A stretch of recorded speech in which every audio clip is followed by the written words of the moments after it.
പ്രിയ ഭക്തജനങ്ങളെ, കോഴിക്കോട് ജില്ലയിലെ മുക്കത്തിന് സമീപം നീലേശ്വരത്ത് സ്ഥിതി ചെയ്യുന്ന ശ്രീ കണ്ണന്തറ പരദേവത ക്ഷേത്രത്തിനെയാണ് പരിചയപ്പെടുത്തുന്നത്.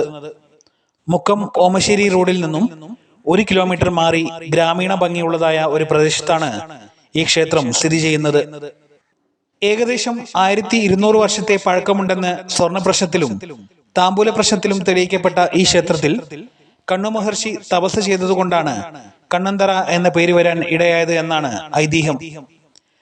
കണ്ണന്തറക്കാവിൽ അതിശക്തിയായ ദേവീദേവ സാന്നിധ്യമുണ്ടെന്ന് ജാതിമത ഭേദമന്യേ ഏവർക്കും അനുഭവം ബോധ്യമായതാണ്. കിരാതഭാവത്തിലുള്ള പരദേവത പൂർവ്വദർശനമായും കരിയാത്തൻ കരിവല്ലിത്തറകൾ പശ്ചിമ ദർശനമായും സ്ഥിതി ചെയ്യുന്നു. ഇതിനു പുറമെ രക്തേശ്വരി, ഭദ്രകാളി, ഭഗവതി എന്നീ നിലയിലും കുട്ടിച്ചാത്തൻ, അപസ്മാരമൂർത്തി, ധന്വന്തരിമൂർത്തി, ഗുരുദേവൻ, ഭൈരവൻ, ഗുളികൻ എന്നീ ദേവീദേവന്മാർ കൂടി കുടികൊള്ളുന്നു. ഓം നമഃ ശിവായ.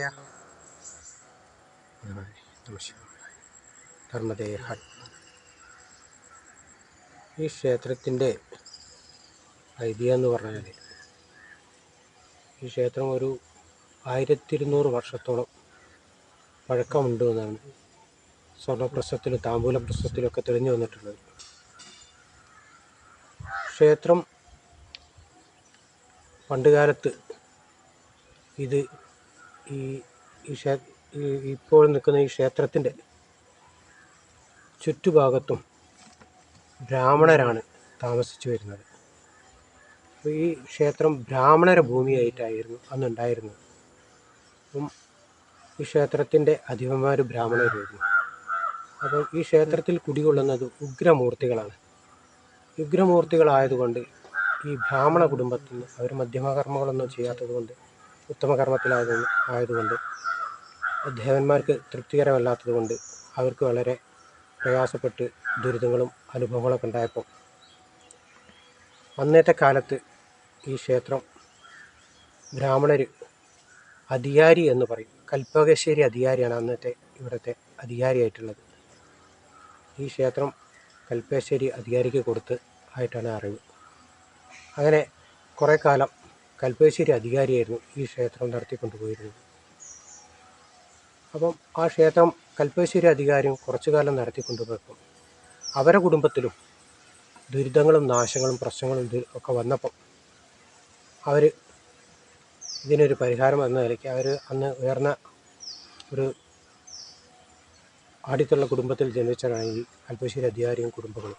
അപ്പോൾ അവർക്കിതൊക്കെ അന്വേഷിച്ച് പിടിക്കാനൊക്കെ അക്കാലത്തും കഴിവുള്ള ആൾക്കാരാണ്. ഇതിനെന്താണ് പ്രശ്നങ്ങളും പ്രയാസങ്ങളും എന്ന് മനസ്സിലാക്കി അവർ ഇത് ഞങ്ങളെ കൈവശം വെച്ച് കഴിഞ്ഞാൽ ഞങ്ങളെ കുടുംബത്തിന് ഇനിയും ദുരിതങ്ങളുണ്ടാവുമെന്ന് കണ്ടപ്പം അവർ ഇതിന് പറ്റിയൊരാളെ തേടി പോവുകയും അങ്ങനെ കെട്ടിയാട്ടം നടത്തുന്ന പെരുമണ്ണാൻ എന്ന് പറഞ്ഞിട്ടുള്ള കേളു എന്ന് പറഞ്ഞിട്ടുള്ള ഒരാൾക്ക് കച്ചേരിയിൽ നിന്നും മുക്കം കച്ചേരി എന്ന സ്ഥലത്തുനിന്ന് ദത്തെടുത്ത് ആ കണ്ണന്തറ ക്ഷേത്രവും ഈ ഭൂമിയും ദേവനെയും ഭൂമിയും പാടെ കൂടി അവർ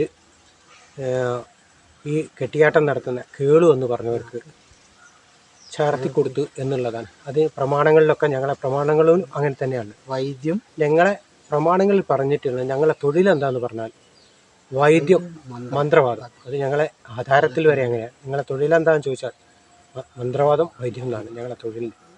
അങ്ങനെ ഈ ഭൂമി ഈ കേളു എന്നവരുടെ കെട്ടിയാട്ടം നടത്തുന്ന അവരുടെ പേരിലായിരുന്നു ഭൂമി. അവരുടെ കുടുംബങ്ങളിലുള്ള ഇന്ന് ആ കുടുംബത്തിൽ ഒരാളും അവശേഷിക്കപ്പെടുന്നില്ല. ഇതിൽ നിന്നും ഒരു സന്ധി ഉണ്ടാക്കിയത് ഈ ദേവനെ ഏൽപ്പിച്ചു കൊടുക്കുമ്പോൾ കൽപ്പകശ്ശേരി അധികാരി ദേവൻ്റെ മുന്നിൽ വെച്ച് ഒരു സത്യപ്രതിജ്ഞ ചെയ്തിരുന്നു. ഈ ദേവനും ഭൂമിയും നിങ്ങളും കുടുംബവും ഉള്ളിടത്തോളം നിങ്ങൾ അത് കൊണ്ട് നടന്നു കൊള്ളാം. അതിന് യാതൊരു കുഴപ്പവും വരുത്തരുത്. വിൽക്കാനോ അതല്ലാതെ വേറെ കൈമാറാനോ പാടില്ല എന്ന് പറഞ്ഞാണ് ഏൽപ്പിച്ചു കൊടുത്തത്. അതിന് വിപരീതമൊക്കെ വന്നപ്പോൾ ഇതിന് വേറെയൊരു ഭൂമി കുറച്ചപ്പുറത്ത് ഉണ്ട്. ആ ഭൂമി അത് വേറെ ആളെ കൈവശം അന്ന് ഒറ്റി കൊടുത്ത 12 കൊല്ലത്തിൽ അന്ന് അത് തിരിച്ചെടുക്കാത്തതിനെ കൊണ്ടിരുന്നപ്പോൾ അവരെ കൈവശത്തിനാണ്. ഞങ്ങൾ കേസിനും പരാതികളൊന്നും പോയിട്ടില്ല. അപ്പോൾ അതിനുള്ള കാര്യങ്ങളൊക്കെ ഞങ്ങൾ നോക്കുന്നുണ്ട്. അപ്പോൾ ഈ ഭൂമി നിലനിർത്തി കൊണ്ടുപോകണം. ഇവിടെ ഉത്സവം ഗംഭീരമായി നടത്തണം. ഈ ദേവനെ കാത്ത് സംരക്ഷിക്കണം എന്നുള്ള ഒരു മുന്നോട്ടുള്ള പോക്കിലാണ് ഞങ്ങൾ ഇപ്പോഴുള്ളത്. ഞങ്ങളുടെ കുടുംബത്തിന് കുറേ പ്രയാസങ്ങളും പ്രശ്നങ്ങളൊക്കെ വന്നപ്പോൾ ഞങ്ങൾ ഇതിലേക്ക് ഇറങ്ങേണ്ടി വന്നു. അപ്പം ഞങ്ങൾ 7 വർഷമായി ഇവിടെ ഉത്സവവും കാര്യങ്ങളാണ്. ദേവൻ്റെ ഒരുപാട് പണികൾ, കോടികൾ വേണം ഇത് ദേവനെ പ്രതിഷ്ഠകളും കാര്യങ്ങളൊക്കെ ചെയ്യാൻ. അപ്പോൾ ഞങ്ങൾ താൽക്കാലികമായിട്ട് സ്വർണ്ണപ്രശ്നം, താമ്പൂല പ്രശ്നമൊക്കെ ചെയ്ത് ഉത്സവം ചെറുതായ തോതിൽ നടത്തി വരുന്നുണ്ട്. എന്തൊക്കെയാണ് ഇപ്പോൾ ഇവിടെ നടക്കുന്ന പൂജകൾ? എന്തൊക്കെയാണ് ഇവിടെ പൂജകൾ നടക്കുന്നത്? ഇപ്പം ഒന്ന് ദേവിക്കുള്ള ഗുരുതി, വലിയ വട്ടളം ഗുരുതി, ചെറിയ വട്ടളം ഗുരുതി, ഇത് രണ്ടും ഇപ്പോൾ സ്ഥിരമായി നടന്നു വരുന്നത്. മാസത്തിലൊരിക്കൽ ആ ഗുരുതികൾ നടക്കുന്നത്. പിന്നെ ഏത് ദിവസം ഉണ്ടാവാതെ? അത് വെള്ളി ദിവസങ്ങളാണ്. വെള്ളിയാഴ്ചയാണ് ഇവിടെ അതിന് വളരെയധികം പ്രധാനമുള്ള ദേവിക്ക്. അപ്പോൾ അന്നത്തെ ദിവസം വെള്ളി ചൊവ്വ ദിവസങ്ങളിൽ ആണ് ഈ ഗുരുതികൾ നടത്തി വരുന്നത്. ചെറിയ വട്ടളമുണ്ട്, വലിയ വട്ടളം ഗുരുതി. അപ്പോൾ ഓരോരോ ഭക്തരും അത് കേട്ടറിഞ്ഞ് കണ്ടറിഞ്ഞ് ചെയ്തു വരുന്നത്. അവരെ കാര്യസാധ്യത്തിനാണ് ഇവിടെ വരുന്നത്. അപ്പോൾ കാര്യസാധ്യം നടക്കുമ്പോൾ അവരെ ഗുരുതി നടത്തിയിട്ടാണ് പോകുന്നത്. അത് അങ്ങനെ എത്രയോ ആൾക്കാർക്ക് ഇവിടെ കാര്യസാധ്യം നടത്തി ഈ ഗുരുതി നടത്തി പോകുന്നുണ്ട് ഇപ്പോൾ. പിന്നെ കരിവില്ലി കരിയാത്തൻ താഴെ ഭാഗത്ത് ഉത്തമത്തിലുള്ള കർമ്മത്തിലാണ് അവിടെ ചെയ്യാറ്. ഉത്തമത്തിലുള്ള പൂജാതികർമ്മങ്ങളാണ്. അതിന് അർത്ഥകർമ്മങ്ങളോ മറ്റൊന്നും പാടില്ലാത്തത് കൊണ്ട് ഈ കരിവില്ലി കരിയാത്തൻ എന്ന് പറയും. കാരണം അത് എന്ന് പറഞ്ഞാൽ ശിവനും പാർവതിയും കിരാതവേഷത്തിൽ വന്ന് അർജുനന് പശുപതാസ്ത്രം നൽകാൻ വേണ്ടി പരീക്ഷിക്കാൻ അർജുനൻ തപസ് ചെയ്തപ്പോൾ അർജുനെ പരീക്ഷിക്കാൻ വേണ്ടി ഇത് കൊടുക്കാൻ പറ്റുമോ എന്നുള്ളത്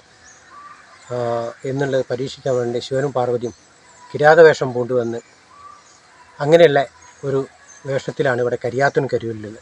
ഇവിടെ മുട്ടറക്കലിന് കാടാമ്പുഴ കണ്ണന്തറ എന്ന് പറയുന്ന ഒരു പ്രത്യേകത വളരെയധികം ഉണ്ട്. ഭക്തർക്ക് ഇവിടെ മുട്ടറത്തിട്ടാണ് ഈ എന്താണ് ദോഷങ്ങളുള്ളത് എന്ന് പറഞ്ഞു കൊടുക്കാറ്. അത് ഏതൊക്കെ ദിവസങ്ങളിലാണ്? അത് ചൊവ്വ വെള്ളി ദിവസങ്ങളിൽ വൈകുന്നേര കാലങ്ങളിലാണ് മുട്ടറക്കൽ. ഇവിടെ മുട്ടറക്കലിന് വളരെയധികം പ്രധാനമുള്ളത്. വർഷാവർഷം നടക്കുന്ന എന്താ പരിപാടികൾ? വർഷാവർഷം ഞങ്ങൾ നടത്തി വരുന്നത് ഉത്സവം തന്നെ. എല്ലാ വർഷവും ഉത്സവം നടത്തുന്നുണ്ട്. പിന്നെ കർക്കിടക മാസത്തിൽ ഞങ്ങൾ ഗണപതി ഹോമം, അത് എല്ലാവർക്കും വേണ്ടിയിട്ടുള്ള, ദേവനും വേണ്ടിയിട്ടുള്ള ഗണപതി ഹോമം. പിന്നെ ഞങ്ങൾ നവകം കലശം ഉണ്ടാകാറുണ്ട് ദേവനെ ശക്തിപ്പെടുത്താൻ വേണ്ടിയിട്ട്. അതിന് എല്ലാം ഇവിടെ തന്നെയാണ് ഞങ്ങൾ മന്ത്രങ്ങളും തന്ത്രങ്ങളൊക്കെ ഇവിടുത്തെ ഗ്രന്ഥങ്ങളിൽ നോക്കി പഠിച്ചിട്ടാണ് ഞങ്ങൾ പൂജാതി കർമ്മങ്ങളൊക്കെ ചെയ്തു വരുന്നത്. ഇവിടേക്ക് ഏറ്റവും കൂടുതൽ ആളുകൾ എത്തിച്ചേരുന്നത് ഏത് കാര്യത്തിന് വേണ്ടിയിട്ടായിരിക്കും? ഇവിടെ ഇപ്പോൾ എത്തിച്ചേരുന്നത് അവരെ കാര്യസാധ്യത്തിന് വേണ്ടിയിട്ടുള്ള, ഓരോരുത്തർക്കും ഓരോ കാര്യസാധ്യമാണ്. അപ്പോൾ ആ കാര്യസാധ്യത്തിന് ഇപ്പോൾ ആൾക്കാർ വരുന്നത് അവർക്ക് ജോലി നേടാൻ, കുട്ടികൾക്ക് വിദ്യാഭ്യാസപരമായുള്ള തടസ്സങ്ങൾ നീക്കാൻ, അതുപോലെ വിവാഹ തടസ്സം നീക്കാൻ, അതുപോലെ സന്താന സൗഭാഗ്യത്തിന്, ഇതുപോലുള്ള പല കർമ്മങ്ങൾക്കാണ് ഇപ്പോൾ ഇവിടെ ഭൂമി സംബന്ധമായ കാര്യങ്ങൾ, ഭൂമി നല്ല വിലയ്ക്ക് വിറ്റ് പോകാനും, ഭൂമി വിൽപ്പന നടക്കാതെ ഭൂമി വിൽക്കാനും, ഇങ്ങനെയൊക്കെയാണ് ഇപ്പോൾ ഇവിടെ. അങ്ങനെ എത്രയോ ആൾക്കാർ ഈ ചുറ്റുവട്ടത്ത് തന്നെ, ഞങ്ങൾ ക്ഷേത്രത്തിൻ്റെ ചുറ്റുവട്ടത്ത് തന്നെ നടന്നു പോയതായിട്ട് ഞങ്ങൾക്ക് അറിയുന്ന അവിടെ ഭക്തർ തന്നെ ഉണ്ട് അങ്ങനെ കിട്ടിയിട്ടുള്ള. അപ്പം ഇങ്ങനെയൊക്കെ കാര്യങ്ങളാണ് ഇവിടെ കൂടുതലായിട്ട് ഇപ്പം നടന്നു വരുന്നിട്ടുള്ളത്. പിന്നെ എന്ത് കാര്യം സാധിക്കണമെങ്കിലും മുന്തിന് കലശം എന്ന് പറഞ്ഞൊരു ഇതുണ്ട്. കലശം എന്ന് പറഞ്ഞാൽ അത് നമ്മൾ കള്ളാണ് കലശം. ഇത്ര നാഴിക്കള്ള് വേണമെന്നാണ് പറഞ്ഞത്. ആ നാഴിക്കള്ള് ഒഴിച്ച് അതിന് മന്ത്രങ്ങൾ ജപിച്ച് അത് ദേവന് കലശം വെച്ച് കൊടുത്താൽ ഏത് നടക്കാത്ത കാര്യം സാധിക്കും എന്നുള്ളതാണ്. അപ്പോൾ അതിവിടെ ചെയ്തു വരുന്നുണ്ട്. ഇവിടുത്തെ പൂജകളൊക്കെ ബുക്ക് ചെയ്യാൻ വേണ്ടിയിട്ട് എന്താ സൗകര്യം എങ്ങനെയാണുള്ളത്? പൂജാ സൗകര്യം ബുക്ക് ചെയ്യുന്നത് എങ്ങനെയാണെന്ന് വെച്ചാൽ, ഇപ്പം ഞങ്ങൾ ഒരു പൂജ ഇപ്പോൾ അടുത്ത ആഴ്ച വേണമെന്ന് പറഞ്ഞാൽ അപ്പോൾ ആദ്യം ബുക്ക് ചെയ്ത ആളുണ്ടാവും. ആ ആളെ പൂജ കഴിഞ്ഞിട്ടോ അടുത്താൾ ഒരു ദിവസം ഒരു പൂജ മാത്രമേ ചെയ്തു കൊടുക്കുള്ളൂ. 2ഉം 3ഉം പൂജയൊന്നും ചെയ്യാൻ പറ്റാത്തത് കൊണ്ട് ഒരു പൂജ മാത്രം. അപ്പോൾ അത് മനസ്സിരുത്തി ആ മന്ത്രങ്ങൾ എല്ലാം ചെയ്ത് ഫലവത്തായി കൊടുത്തിട്ടാണ് അത് ചെയ്യുക. അത് ഈ സമയമെടുത്ത് ചെയ്യുന്നതുകൊണ്ടാണ് അങ്ങനെ? ഈ സമയമെടുത്ത് ചെയ്യണം. അത് എന്നാലും അതിന് വരുന്ന ആൾക്ക് പൂർണ്ണമായിട്ട് ഫലം സിദ്ധിക്കും. അതുകൊണ്ടാണ് അതിന് മാത്രം മനസ്സ് കൊടുക്കുന്നത്. വേറെ ആളെ വരുമ്പോൾ അയാൾക്കും ചെയ്തു കൊടുക്കേണ്ടതെന്നുള്ള മനസ്സ് വരാതെ അത് മാത്രമേ ചെയ്തു കൊടുക്കൂ. അപ്പോൾ ഒരു വർഷത്തിൽ കുറഞ്ഞ പൂജകളെ ചെയ്തു കൊടുക്കാൻ കഴിയുള്ളൂ. അപ്പോൾ അത് അത്രയും ആൾക്കാർക്ക് ഞങ്ങൾ ബുക്കിംഗ് എടുക്കും. ഇവിടെ ഏറ്റവും കൂടുതൽ ഭക്തജന പങ്കാളിത്തം ഉണ്ടാകുന്ന ഒരു പരിപാടി ഏതാ ഉത്സവം? ഇപ്പോൾ ഇവിടെ മണ്ഡലം 41 എല്ലാ ദിവസവും ദേവിക്ക് അതിപ്രധാനമായിട്ടുള്ളതാണ് ചുറ്റുവിളക്ക്. അതിപ്പോൾ ഇവിടെ ആൾക്കാർക്കൊന്നും അങ്ങനെ അറിയുന്നൊരു ഇതല്ല. അപ്പോൾ അത് വളരെ അധികം പ്രധാനമാണ്. ആ ചുറ്റുവിളക്ക് നടത്തി കഴിഞ്ഞാൽ അവനവൻ്റെ കുടുംബത്തിൽ വരുന്ന ദുരിതങ്ങൾ, നാശങ്ങൾ, അങ്ങനെയുള്ള പല വിഷയങ്ങളും ഈ ചുറ്റുവിളക്കാൽ ദേവിക്ക് മോഹപ്രസാദം വരുത്തി കഴിഞ്ഞാൽ അവരുടെ കുടുംബത്തിലും ആ പ്രസാദം ഉണ്ടാവുന്ന ഇവിടുത്തെ ഐതിഹ്യത്തിൽ എന്ന് പറയുന്നു. അപ്പം അത് കൃത്യമായി ഇപ്പം ഞങ്ങൾ മണ്ഡലത്തിൽ ഇപ്പം ചുറ്റുവിളക്ക് നടക്കുന്നുണ്ട്. അപ്പോൾ അങ്ങനെ ഒക്കെ ദൂരത്തുള്ള ആൾക്കാരാണ് അധികം ചെയ്യുന്നത്. ഈ ക്ഷേത്രത്തിൻ്റെ അടുത്തുള്ള കുറച്ച് ആൾക്കാർക്കൊക്കെ ഇത് അറിയുള്ളൂ. അപ്പം അങ്ങനെ ചെയ്തു വരുന്നുണ്ട്. നല്ലോളൂ. നിങ്ങളെ പേരും ഇതായിട്ടുള്ള ബന്ധവും ഒന്ന് പറഞ്ഞു. ഈ ക്ഷേത്രത്തിൽ എൻ്റെ പേര് മോഹനൻ, പിന്നെ എൻ്റെ ജ്യേഷ്ഠനാണ് ഇത് ഗോപാലകൃഷ്ണൻ. ഇവിടെ ഞങ്ങൾ തന്നെയാണ് പൂജാരിമാർ. ഈ ക്ഷേത്രത്തിൽ ഞങ്ങളിവിടെയുള്ള ഗ്രന്ഥങ്ങളിലുള്ള പൂജാധർമ്മങ്ങളെല്ലാം പഠിച്ച് മന്ത്രങ്ങൾ പഠിച്ച് ഈ ഇവിടെ ക്ഷേത്രത്തിലേക്ക് എന്ന് പറഞ്ഞാൽ ഒരു പൂജാരി വേണമെങ്കിൽ അത് ദേവവിളി ഉണ്ടാവണം. ആ ദേവവിളിക്കനുസരിച്ചാണ് ഇവിടെ പൂജാരി സ്ഥാനം ഏറ്റെടുക്കുക. അതിന് അനുസരിച്ചാണ് പൂജാകർമ്മങ്ങൾ നടത്തിയത്. മുൻകാലത്ത് ജീർണിച്ചു പോയ ക്ഷേത്രം 2018 മുതൽ പുനരുദ്ധാരണ പ്രവർത്തനങ്ങളും തിറമഹോത്സവങ്ങളും നടത്തി ഇപ്പോൾ അഭിവൃദ്ധിയിലേക്ക് വന്നുകൊണ്ടിരിക്കുകയാണ്. ദേവിക്ക് പ്രത്യേക വഴിപാടുകളുണ്ട്. ആ വഴിപാട് എന്ന് പറഞ്ഞാൽ അരമണി, വാള്, ചിലമ്പ്, പട്ട്. അരമണി, വാള്, ചിലമ്പ്, പട്ട് എന്നിവയാണ് ദേവിക്ക് പ്രധാനമായിട്ട്. ആ ഗുരുതിയോട് കൂടി ആണ് അത് ഭക്തനെ തന്നെയാണ് സമർപ്പിക്കുക. ആ കാര്യസാധ്യത്തിന് എന്താണോ കാര്യസാധ്യം വേണ്ടത് ആ ദേവിക്ക് ഈ സാധനങ്ങൾ ഗുരുതിക്ക് മുമ്പായിട്ട് സമർപ്പിക്കും. അത് കാര്യസാധ്യത്തിന് വേണ്ടിയിട്ട്.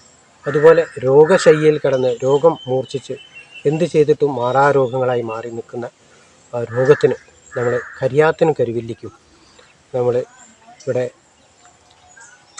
വഴിപാടുകൾ ഉണ്ട് പ്രത്യേകമായിട്ട്.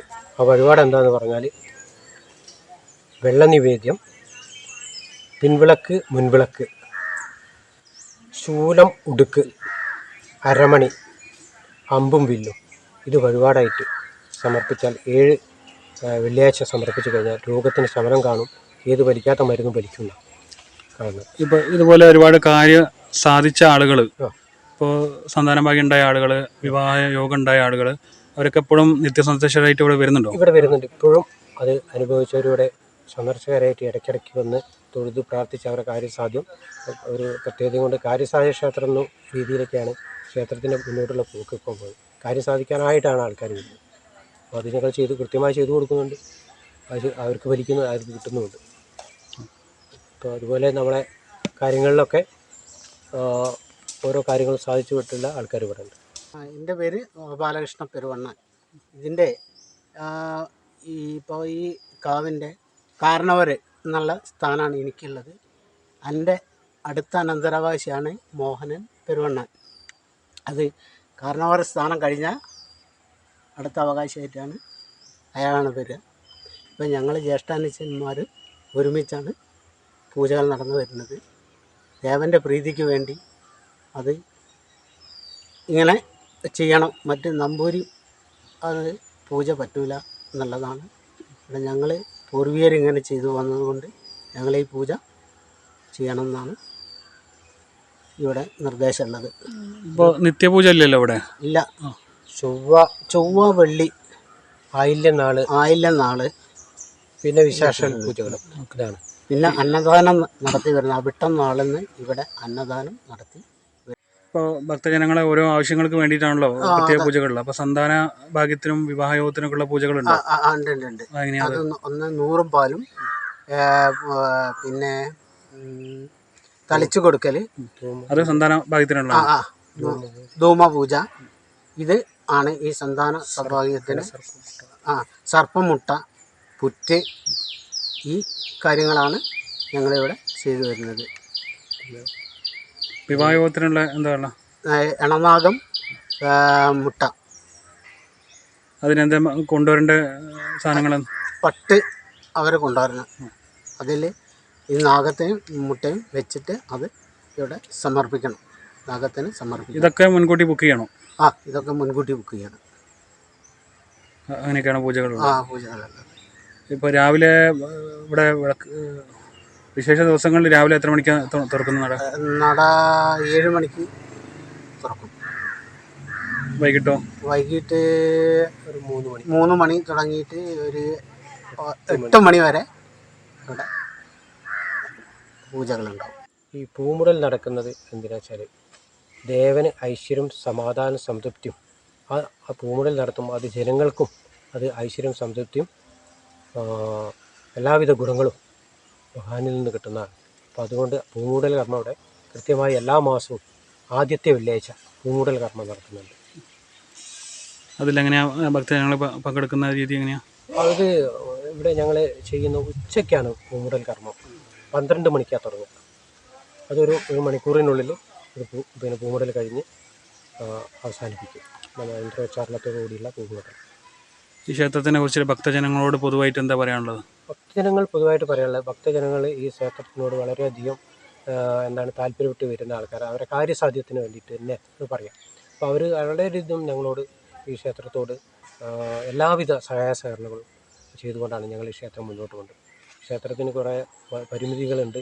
ഇനി ക്ഷേത്രത്തിൻ്റെ തീർത്ഥക്കുളം ഉണ്ടാക്കാനുണ്ട്, അതുപോലെ ഊട്ടുവര ഉണ്ടാക്കാനുണ്ട്, മണ്ഡപങ്ങൾ പണിയാനുണ്ട്. ഇങ്ങനെ ഇതിൻ്റെയൊക്കെ പരിപാടികൾ ഓരോന്നോരോന്നായിട്ട് ചെയ്തു വരികയാണ് ഞങ്ങൾ. അങ്ങനെ ഈ ക്ഷേത്രം തുടങ്ങിയത് മുതലേക്ക് ഇപ്പോൾ 8ാമത്തെ കൊല്ലമാണ് ഇവിടെ കഴിയായിട്ട് ജോലി ചെയ്യുന്നത്. തുടങ്ങിയ മുതൽക്ക് ഇപ്പോൾ ഈ ഉത്സവം കൂടി വന്ന ഇവിടുത്തെ എല്ലാ കാര്യങ്ങൾക്കും മുൻപന്തിയിലുണ്ടായിട്ടുണ്ട്. എന്നാൽ ഈ ഇത്രയും വേഗം ഈ ക്ഷേത്രം ഉയർത്തിലേക്ക് എത്തിയത് ഇവിടുത്തെ ജനങ്ങളെയും കൂട്ടായ പ്രവർത്തനം കൊണ്ടാണ്. ഇതിന് എല്ലാ ജനങ്ങളുടെ പിന്തുണ ഉണ്ടാകും. ഓം നമഃ ശിവായ. ക്ഷേത്രത്തിൽ വരൽ തുടങ്ങിയിട്ട് കുറച്ച് കാലമായിട്ടേ ഉള്ളൂ. ഒരുപാട് വികസനങ്ങൾ ഇപ്പോൾ നടന്നുകൊണ്ടിരിക്കുന്നുണ്ട് ഇവിടെ. എല്ലാവരും ആ വികസനത്തിലൊന്ന് പങ്കാളികളാവണം. മാസത്തിൽ ഒരു ദിവസം അന്നദാനം നടത്തുന്നുണ്ട് ക്ഷേത്രഭാഗമായിട്ട്. അതുപോലെ കുട്ടികൾക്ക്, പാവപ്പെട്ട കുട്ടികൾക്ക് പുസ്തക വിതരണം, അങ്ങനെ ഒരുപാട് പ്രവർത്തനങ്ങൾ ഈ ക്ഷേത്രത്തിൽ ഭാഗമായിട്ട് നടത്താൻ സാധിച്ചിട്ടുണ്ട്. അതിൽ ഏറ്റവും കൂടുതൽ കർമ്മിമാരാണ് ഇവിടുത്തെ ഏറ്റവും വലിയ ഒരു പ്രത്യേകതയായി നിൽക്കുന്നത്.